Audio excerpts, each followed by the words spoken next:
Hello दोस्तों, वेलसाइड में आप सभी का स्वागत है। आज मैं आप सबके लिए जो कहानी लाई हूँ उसका नाम है रोशनी की किरण। रोहित 8वीं कक्षा का छात्र था। वह बहुत आज्ञाकारी था और हमेशा औरों की मदद के लिए तैयार रहता था। वह शहर के एक साधारण से मोहल्ले में रहता था जहाँ बिजली के खंभे तो लगे थे पर उनमें लाइट कभी नहीं आती थी और बार बार कंप्लेन करने पर भी कोई उन्हें ठीक नहीं करता था। रोहित अक्सर सड़क पर आने जाने वाले लोगों को अंधेरे के कारण परेशान होते देखता। उसके दिल में आता था कि वो कैसे इस समस्या को दूर कर सकता है। इसके लिए वो जब भी अपने माता पिता या पड़ोसियों से कहता तो सब उसे सरकार और प्रशासन की लापरवाही कह के टाल देते। ऐसे ही कुछ महीने और बीत गए। फिर एक दिन रोहित कहीं से एक लंबा सा बांस और बिजली का तार लेकर और अपने कुछ दोस्तों की मदद से उसे अपने घर के सामने गाड़कर उस पर एक बल्ब लगाने लगा। आसपास के लोगों ने पूछा कि अरे भाई, तुम ये क्या कर रहे हो? मैं अपने घर के सामने एक बल्ब जलाने का प्रयास कर रहा हूँ, रोहित बोला। अरे पर इससे क्या होगा? अगर तुम एक बल्ब लगा भी लोगे तो भी पूरे मोहल्ले में प्रकाश थोड़ी फैल जाएगा। आने जाने वालों को तब भी तो परेशानी उठानी ही पड़ेगी, पड़ोसियों ने उससे सवाल उठाया। रोहित बोला, आपकी बात तो सही है, पर ऐसा करके मैं कम से कम अपने घर के सामने से जाने वाले लोगों की परेशानी को तो बचा पाऊंगा।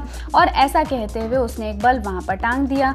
रात को जब बल्ब जला तो बात पूरे मोहल्ले में फैल गई। किसी ने रोहित के इस कदम की खिल्ली उड़ाई तो किसी ने उसकी प्रशंसा की। एक दो दिन बीते तो लोगों ने देखा कि कुछ और घरों के सामने भी लोगों ने बल्ब टांग दिए हैं। फिर क्या था, महीना बीतते बीतते पूरा मोहल्ला प्रकाश से जगमगा उठ चुका था। एक छोटे से लड़के के एक छोटे से कदम ने इतना बड़ा बदलाव ला दिया था कि धीरे धीरे पूरे शहर में ये बात फैल चुकी थी। अखबार ने भी इस खबर को प्रमुखता से छापा और अंततः प्रशासन को भी अपनी गलती का एहसास हो गया और मोहल्ले में स्ट्रीट लाइट्स को ठीक करा दिया गया।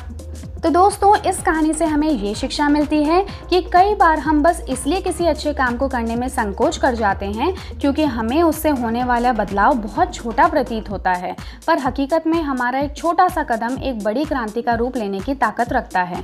हमें वो काम करने से कभी नहीं चूकना चाहिए जो हम कर सकते हैं। इस कहानी में भी अगर रोहित के उस स्टेप की वजह से पूरे मोहल्ले में रोशनी नहीं भी हो पाती तो भी उसका ये कदम सराहनीय था।